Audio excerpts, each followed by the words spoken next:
Hello everybody, welcome back for Chapter 7 of The Secret Garden, written by Frances Hodgson Burnett, courtesy of the Gutenberg Project.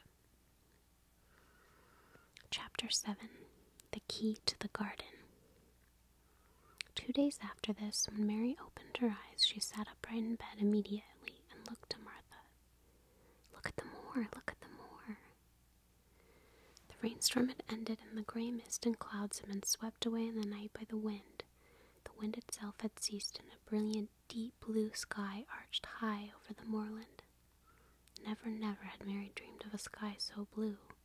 In India, skies were hot and blazing. This was of a deep, cool blue which almost seemed to sparkle like the waters of some lovely, bottomless lake, and here and there, high, high in the arched blueness, floated small clouds of snow-white fleece. The far-reaching world of the moor itself looked softly blue instead of gloomy purple-black or awfully dreary gray. "Aye," said Martha with a cheerful grin. "The storm's over for a bit.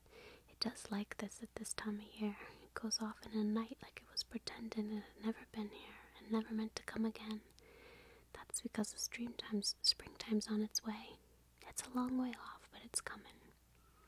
"I thought perhaps it always rained or always looked dark in England," Mary said. "Ah, no," said Martha, sitting up on her heels among her black lead brushes. "Nothing of the sort." "What does that mean?" asked Mary seriously. In India, the natives spoke different dialects which only a few people understood, so she was not surprised when Martha used words she did not know. Martha laughed, as she had done the first morning.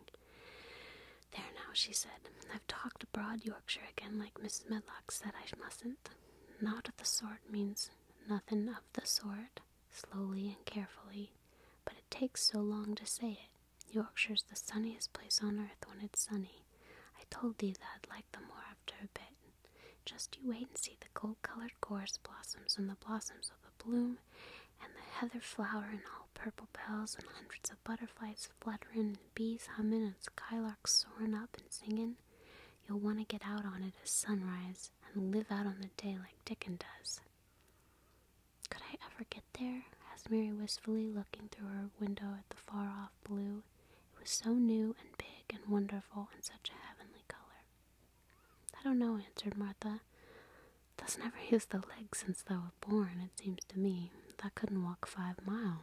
It's 5 mile to our cottage. I should like to see your cottage." Martha stared at her a moment curiously before she took up her polishing brush and began to rub the grate again. She was thinking that the small plain face did not look quite as sour at this moment as it had done the first morning she saw it. It looked just a trifle like little Susan Ann when she wanted something very much. "I'll ask my mother about it," she said. "She's one of them that nearly always sees a way to do things. It's my day out today, and I'm going home. I'm glad Mrs. Medlock thinks a lot of Mother. Perhaps she could talk to her." "I like your mother," said Mary. "I should think thou did," agreed Mary, polishing away. "I've never seen her," said Mary. "No, thou hasn't," replied Martha. She sat up on her heels again and rubbed the end of her nose with the back of her hand as if puzzled for a moment, but she ended quite positively. "Well, she's that sensible and hard-working and good-natured and clean that no one could help liking her whether they'd seen her or not.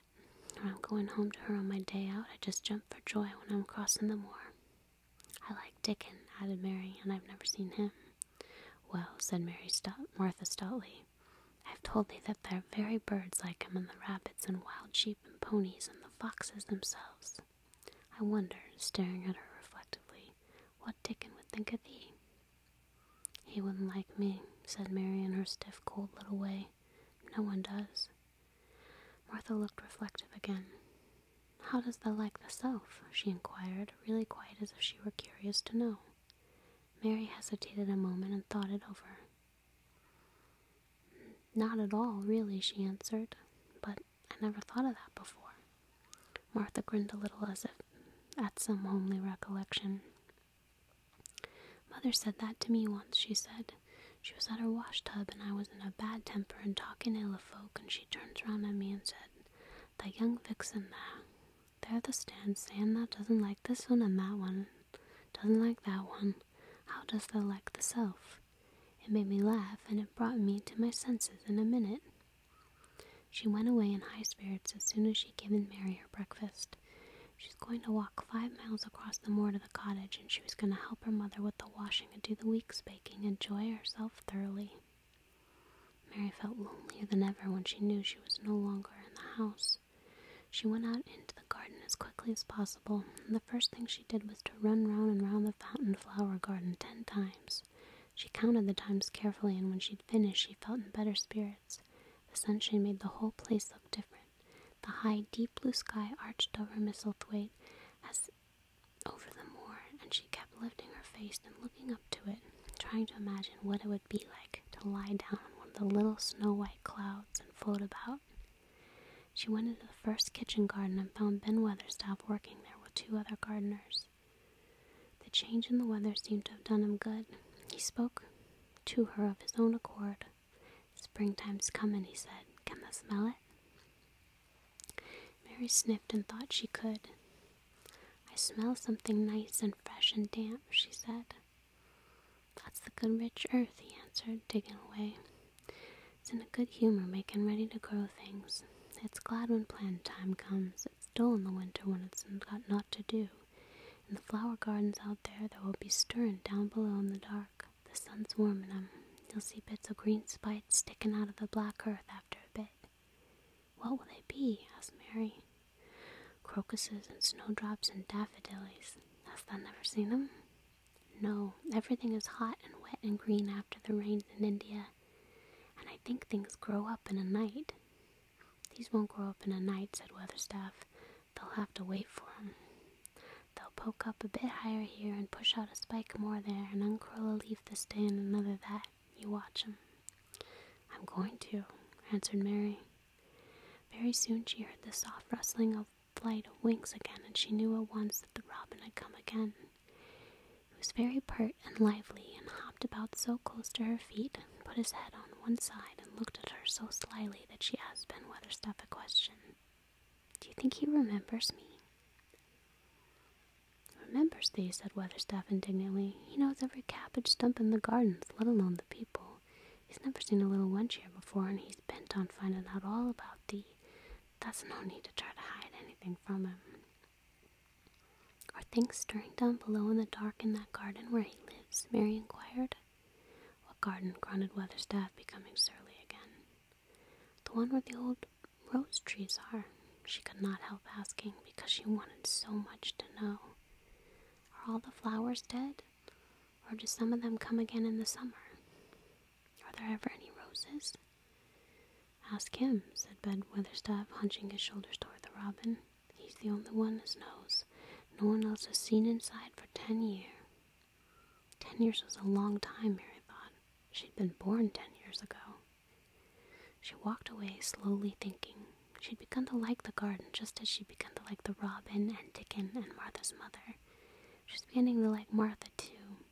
That seemed a good many people to like when you were not used to liking. She thought of the robin as one of the people. She went to her walk outside the long ivy-covered wall over which she could see the treetops, and the second time she walked up and down, the most interesting and exciting thing happened to her, and it was all through Ben Weatherstaff's robin. She heard a chirp and a twitter, and when she looked at the bare flower bed at her left side, there he was, hopping about and pretending to peck things out of the earth to persuade her that he had not followed her. But she knew he had followed her, and the surprise so filled her with delight that she almost trembled a little.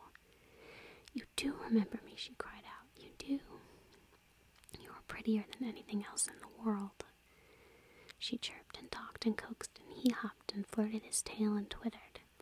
It was as if he were talking.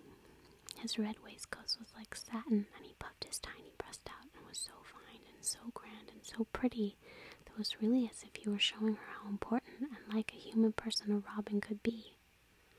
Mistress Mary forgot that she'd ever been contrary in her life when he allowed her to draw closer and closer to him and bend down and talk and try to make something like robin sounds.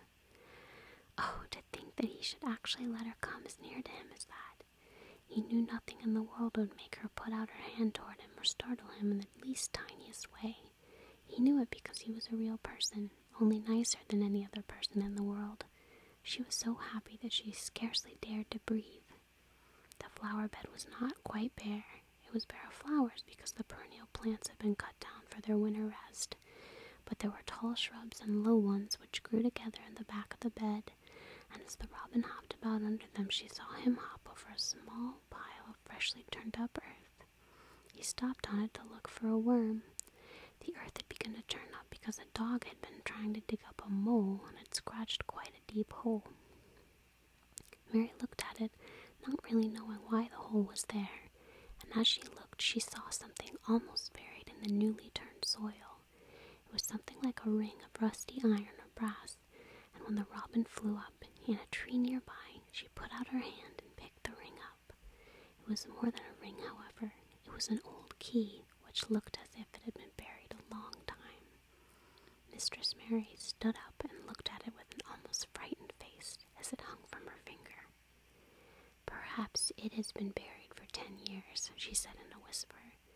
"Perhaps it is the key to the garden." This has been Chapter 7 of The Secret Garden. Stay